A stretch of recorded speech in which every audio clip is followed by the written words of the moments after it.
अमरीकी सदर ट्रंप ने ईरान पर हमले का मंसूबा मंजूर कर लिया। हमला कब किया जाएगा, फैसला ट्रंप करेंगे। अमरीकी अखबार वॉल स्ट्रीट जर्नल और वेबसाइट ब्लूमबर्ग की रिपोर्ट सामने आ गई। रिपोर्ट के मुताबिक जंगी बहरी जहाज मशरकी बहिरा रूम और बहिरा अरब में पहुंच गए। अमरीकी इदारों ने ईरानी जौहरी प्रोग्राम पर हमले की तैयारी मुकम्मल कर ली। अमरीकी हुक्काम ट्रंप के इशारे के मुंतज़िर। ट्रंप ने इंदिया दिया था कि आइंदा हफ्ता फैसला कुन होगा। ट्रंप का भी रद्द अमल हमले की मंजूरी की तरदीद कर दी। कहा कि बरतानवी अखबार को मालूम ही नहीं कि मैं ईरान से मुताल्लिक क्या सोचता हूँ।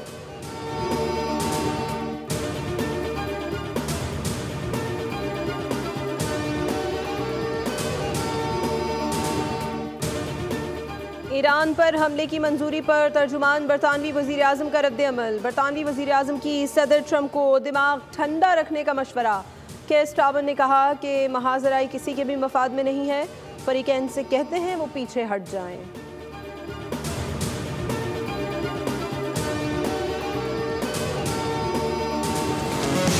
ईरान इजराइल जंग पर कशीदगी में इजाफा। इजरायली हुक्काम के मुताबिक गुज़िश्ता 24 घंटों में 65% ईरानी मिसाइल रोके गए, जबकि एक रोज़ कबल ये शरह 90% थी।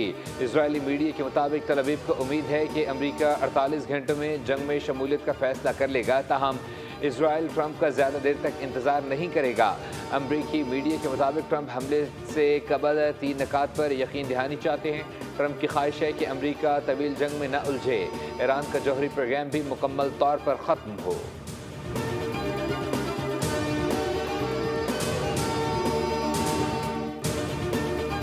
इस्राएली वज़ीर आज़म नेतन्याहू की एक मरतबा फिर धमकी। कहा कि ईरान के सुप्रीम लीडर खामनई पर हमले से मुतालिक तमाम ऑप्शंस मेज़ पर हैं। ईरान पर हमलों के दौरान किसी को इस्तिस्ना हासिल नहीं। हमने ईरान को बहुत नुकसान पहुंचाया। ट्रंप से बेहतर हमारा कोई दोस्त नहीं। इसराइल पूरी ताकत से अपना दिफा करेगा। ट्रंप जंग में शामिल होते हैं या नहीं, फैसला वही करेंगे। इजरायली वज़ीर दिफा कहते हैं हमले का खामनई से बदला लेंगे।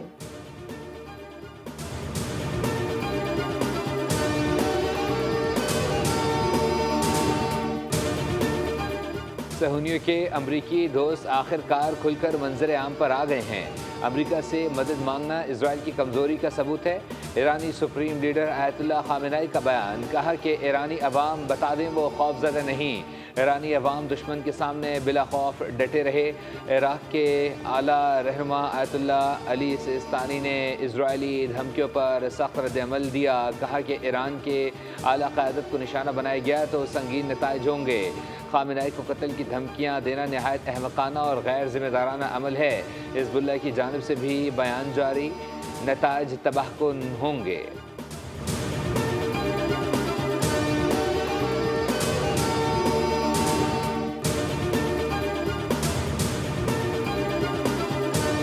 ईरान का इसराइल पर पहली बार 2000 किलोमीटर मार करने वाले सजील मिसाइलों से हमला। इसराइल के होश ठिकाने आ गए। तल अवीव समेत 6 मकामात पर शदीद नुकसान पहुंचा। 221 इसराइली जख्मी हो गए। जंग में पहल करने वाला इसराइल शिकवे शिकायत पर उतर आया। कहा ईरान ने हमले में क्लस्टर बम का इस्तेमाल किया और अस्पताल को निशाना बनाया। ईरानी हुकाम ने दावे की तरदीद कर दी। कहा हमलों में इसराइली कमांड हेडक्वार्टर और इंटेलिजेंस कैंप को निशाना बनाया गया। ईरानी हमलों में अब तक 24 इसराइली हलाक, 400 से ज़ायद जख्मी हो चुके हैं।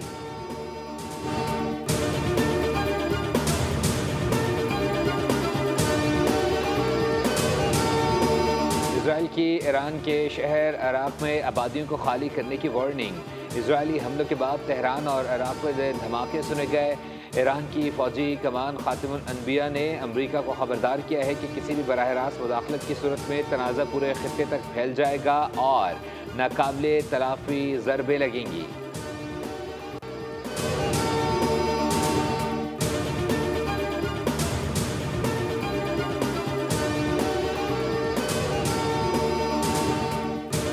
रूसी सदर प्यूटिन की ईरान और इसराइल को जंगबंदी की पेशकश। कहा कि ईरानी अवाम अपनी क़यादत के साथ मुत्तहिद हैं और इसराइल के मौक़िफ़ से इत्तफ़ाक़ मुमकिन नहीं। तमाम फ़रीक़ैन को दुश्मनी के ख़ात्मे और ईरान के पुरअमन जौहरी हक़ को यकीनी बनाने के रास्ते तलाश करने चाहिए।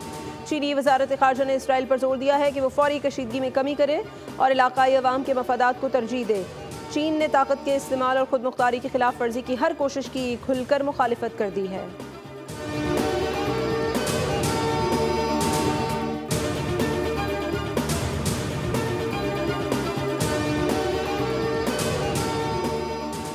इजराइल ईरान का मामला बाद से हल करने की कोशिश जारी और फिर वज़ीर ख़ारजा का ईरान के साथ जौहरी मामले पर मुज़ाकरात का फैसला। ईरान से जर्मनी, फ्रांस और बरतानिया की बातचीत आज होगी, जिसमें ईरानी वज़ीर ख़ारजा अब्बास अराग़ची शरीक होंगे।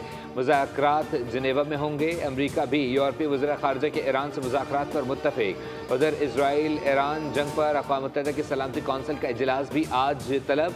इजलास ईरान की दरख्वास्त पर बुलाया गया। सलामती कौंसिल का इजलास बुलाने की ईरानी दरख्वास्त को पाकिस्तान, चीन और रूस की हिमायत हासिल है।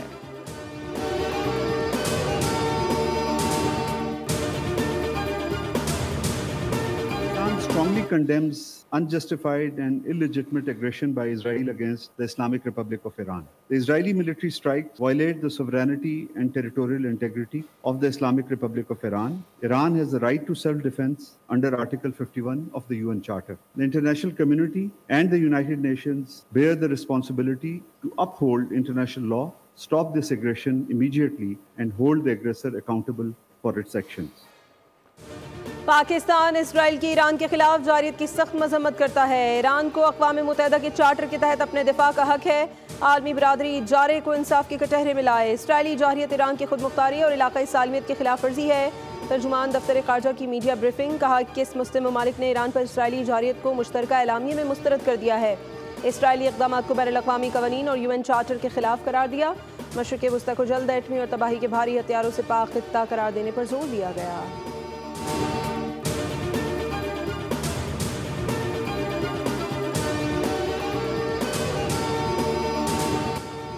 जैसे को तैसा, एक तरफ मुसलमान जो शहादत के जज्बे से सरशार हैं तो दूसरी जानिब डरपोक यहूदी हैं जिनकी हमले का नाम सुनते ही टांगे कांप जाती हैं। कुछ ऐसा ही हुआ सहूनी न्यूज़ चैनल के साथ जब एंकर्स तबसरा कर रहे थे तो ऐन उसी वक्त ईरानी मिसाइलों की बारिश हो गई। धमाकों की आवाज़ से स्टूडियो में अफरा तफरी मच गई। सब उल्टे पाँव भागे।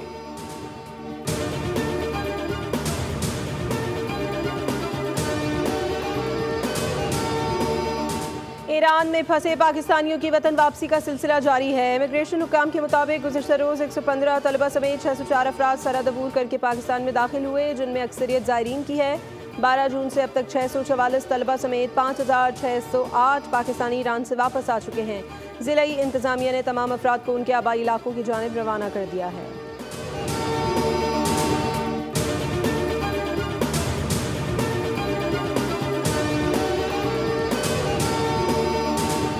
फील्ड मार्शल सैयद आसिम मुनीर की अमरीकी सदर डोनाल्ड ट्रंप से व्हाइट हाउस में तारीखी मुलाकात। तयशुदा 1 घंटे की मुलाकात 2 घंटे जारी रही। सदर ट्रंप ने पाकिस्तान की अमन कोशिशों और इंसदाद दहशतगर्दी में किरदार को सराहा, जबकि फील्ड मार्शल ने पाक भारत कशीदगी कम करने में ट्रंप के मज़बूत किरदार पर शुक्रिया अदा किया। ट्रंप ने कहा, आसिम मुनीर से मुलाकात एजाज़ है, वो जंग के बजाय अमन की तरफ गए। दोनों रहनुमाओं ने ताउन जारी रखने और दौरा पाकिस्तान की दावत पर इत्तफाक किया।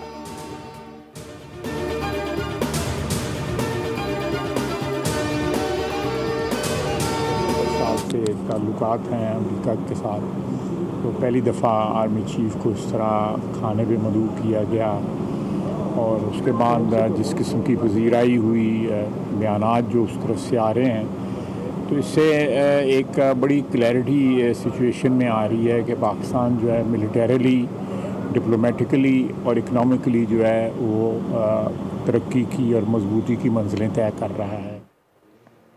फील्ड मार्शल सैयद आसिम मुनीर और सदर ट्रंप की मुलाकात पाक अमरीका ताल्लुकात में एक संग मील है। अमरीकी सदर की फील्ड मार्शल को दावत और मुलाकात की मिसाल नहीं मिलती।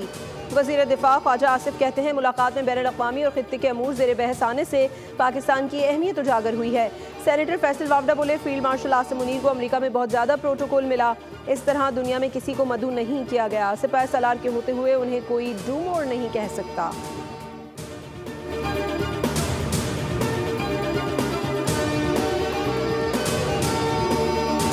पाकिस्तान के फील्ड मार्शल सईद आसिम मुनीर का व्हाइट हाउस में लंच। नरेंद्र मोदी के G7 में ग्रुप फोटो का हिस्सा बनने के जतन। भारतीय कांग्रेस ने आड़े हाथों ले लिया। कहा, जो मोदी पाकिस्तान को दुनिया में तनहा करना चाहता था, उस पाकिस्तान को व्हाइट हाउस में VIP ट्रीटमेंट मिला। मोदी की मौजूदगी में भारत की खारजा पॉलिसी नाकाम हो चुकी है। भारत दुनिया में तनहा हो चुका है।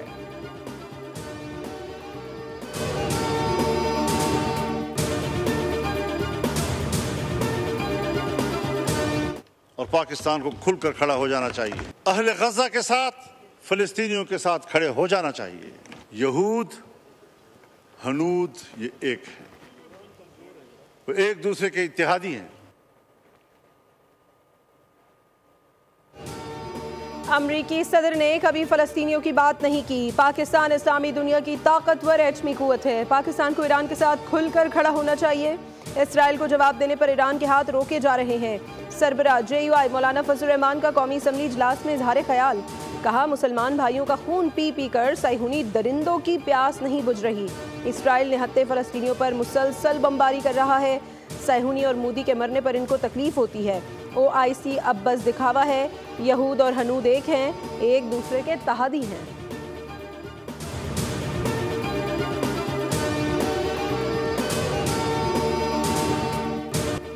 पाकिस्तान ने हमेशा अमन को जंग पर फौकियत दी है। ऑपरेशन बुनियाद मरसूस में कामयाबी अमन की जीत है। DGI SPR lieutenant general Ahmad Sharif की कराची में तलबा के साथ खुसूसी नशिस्त। कहा कि आप लोगों ने मालूमात की जंग में पाकिस्तान के हरावल दस्ते का किरदार अदा किया है। पाकिस्तान खित्ते में नेट रीजनल स्टेबलाइजर का किरदार अदा करता रहेगा। तलबा ने पाकिस्तान की अंदरूनी और बैरूनी सिक्योरिटी समेत मुख्तलिफ मौज़ूआत पर सवालात किए। DGI SPR ने तलबा के जज्बे को सराहा।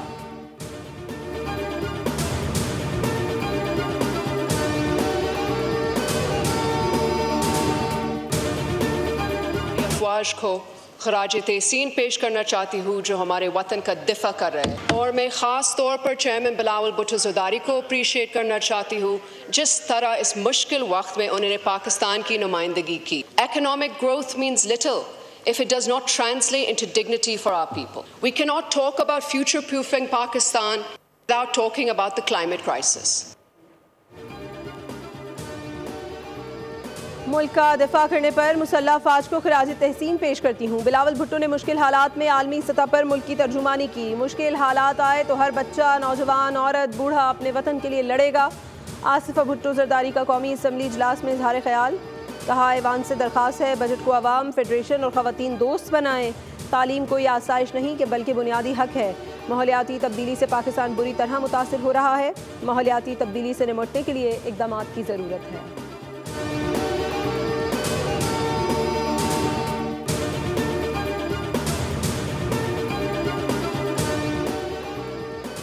वज़ीर आज़म शहबाज शरीफ ने मुआशी टीम को तलब कर लिया। वज़ीर ख़जाना, वज़ीर मुमलिकत ख़जाना और चेयरमैन FBR PM आप सब ने फैसला किया है कि असेंबली को आपने ऐसे ही चलाना है। तो मैं क्या कह सकता हूँ, मैं तो ये कह सकता हूँ, order order order in the house. Punjab assembly budget इजलास। सूबाई वज़ीर ख़जाना की जानिब किताब फेंकने का मुअम्मा सुलझ गया। असम्बली तफ्तीश के दौरान अपोजिशन रुकन हसन मलिक का नाम सामने आया। फुटेज देखने के बाद स्पीकर का कार्रवाई का फैसला। हसन मलिक को इजलास में ना शरीक होने का हुक्म। कवायद 210 के तहत ऑर्डर जारी। अपोजिशन लीडर अहमद बुचर कहते हैं कि तरक्याती बजट अचानक 842 से 1240 अरब पर पहुंच गया। इतनी सख्त नहीं तो बढ़ाया क्यों? पिछले साल कितना तरक्याती बजट और कहां खर्च हुआ, इस ऐवान के सामने आना चाहिए।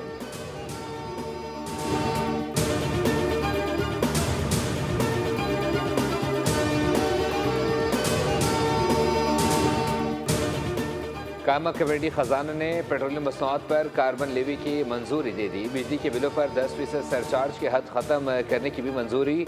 सेक्रेटरी पेट्रोलियम मोमिन अली आगा की कायमा कमेटी को लेवी पर ब्रीफिंग। बताया, नए माली साल से पेट्रोलियम मसनूआत पर 2.5 रुपये फ़ी लीटर लेवी लगेगी। माली साल 2026 और 27 के दौरान कार्बन लेवी 5 रुपये फ़ी लीटर पर लगाई जाएगी।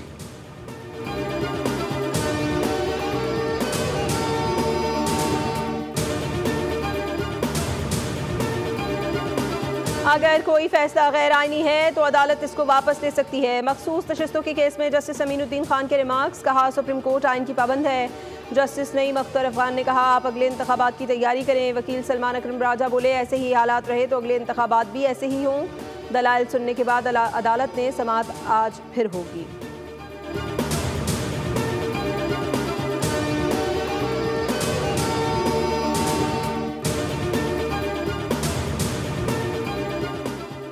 तारीख की सबसे बड़ी साइबर चोरी। 16 अरब से ज़ायद लॉगिन क्रेडेंशियल्स लीक हुए। एप्पल, गूगल, फेसबुक और गेटहब जैसी बड़ी कंपनियों के सार्फिन मुतासिर, ज़ाती मालूमात और ऑनलाइन सिक्योरिटी शदीद ख़तरे में। माहिरीन ने खबरदार कर दिया, कहा हैकर्स इस डेटा का गलत इस्तेमाल कर सकते हैं। तमाम सार्फिन को फौरी तौर पर अपने अकाउंट्स के पासवर्ड से तब्दील करने की हिदायत कर दी।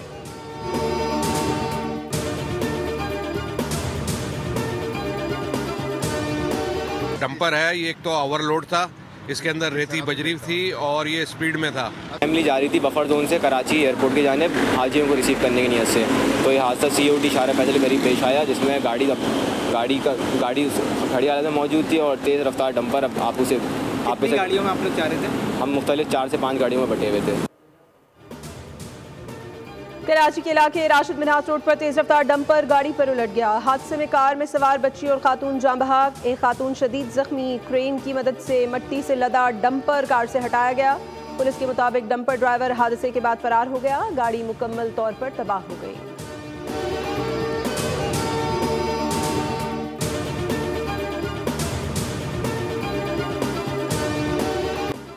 पंजाब पुलिस का रहीम यार खान के कच्चे के इलाके में डाकुओं के खिलाफ ऑपरेशन। चक्कर बोर्ड के करीब लठानी गैंग से झड़प, दिलमुराद मोदी और फारूक लठानी समेत मुतादिद डाकू जख्मी। डाकू की पनाहगाहें नजर आतिश। DPO कहते हैं कि जदीद हथियारों से कार्रवाई जारी रहेगी। क्रिमिनल्स के खिलाफ टारगेटेड ऑपरेशन तसलसल से जारी रहेंगे।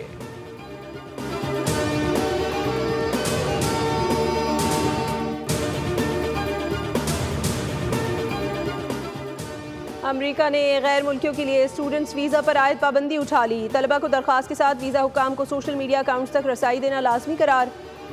अमरीकी महकमा खारजा का कहना है कि गैर मुल्की तलबा स्टूडेंट्स वीज़ा के लिए दरख्वास्त दे सकेंगे।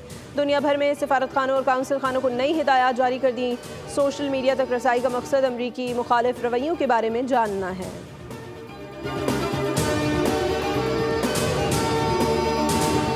मजलूम फ़लस्तीनियों को इजरायली मजालिम से निजात न मिली। गजा में इमदाद की आस में खड़े शहरियों पर बम बरसा दिए गए। हमले में 19 फ़लस्तीनी शहीद हो गए। 24 घंटों के दौरान शौदा की तादाद 140 हो गई।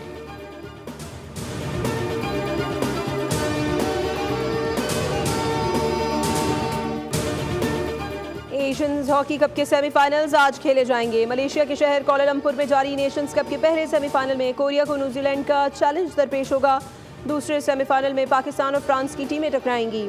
अहम मौका पाकिस्तानी वक्त के मुताबिक दोपहर 3:30 बजे होगा।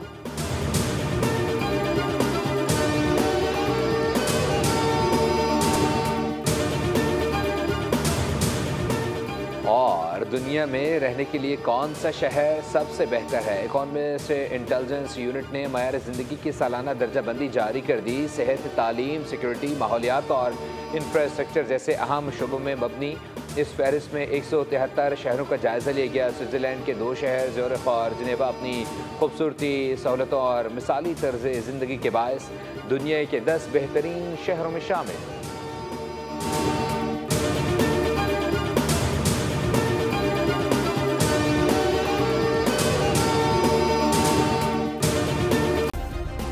सब्सक्राइब करें और बेल दबाएं ताकि कोई खबर रह न जाए।